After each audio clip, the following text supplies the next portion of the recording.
Düşünürəm ki, Zirə komandası Qarabağdan sonra ən çox gözləntilərin olduğu komandadır. Çünki ötən mövsüm komanda Konfrans Liqasının playoff mərhələsinə qədər irəliləyə bildi. Komanda ən önəmlisi olan odur ki, Rəşad Sadov heyətin sabitliyini qoruya bilib, ciddi ayrılıq yaşanmayıb komandada. Yalnız Rüstəm Əhmədzadə ilə yollar ayrıldı. Razıyam ki, yeni transferlər mütləq olmalıdır. Xüsusilə ön xəttdə yeni transfer olmalıdır. Düz 2 transfer olub, Brahim Konate ilə Yegor Bogomolski komandaya cəlb olunub. Brahim Konateni uğurlu transfer kimi indidən deyə bilərəm, ən az ehtiyat qüvvə kimi düşünürəm Zirəyə faydası dəyəcək, amma Yegor Bogomolski transferinin açığı tam anlaya bilmədim. Artıq 3 ildir ölkəmizdədir, Neftçi komandasının formasını geyinir. İstedadlı futbolçu kimi ölkəmizə gətirilmişdi, amma 3 ildə biz onun istedadından hər hansı bir əsər əlamət görə bilmədik. Neftçi komandasında 81 oyunda cəmi 11 qol vurub.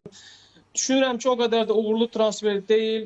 Anlaya bilmədim Rəşad Sadov, Yegor Bogomolskinin hansı istedadına güvənib onu komandaya cəlb etdi. Mənim üçün həqiqətən çox maraqlı olacaq Yegor Bogomolskinin Zirə karyerasının necə olacağına. Düşünürəm ki, ən azı 2-3 yaxşı çapda, yaxşı səviyyəli futbolçular lazımdır ki, Zirə ötən ilki taleyə yaşamasın, qrup mərhələsinə vəsiqə qazana bilsin.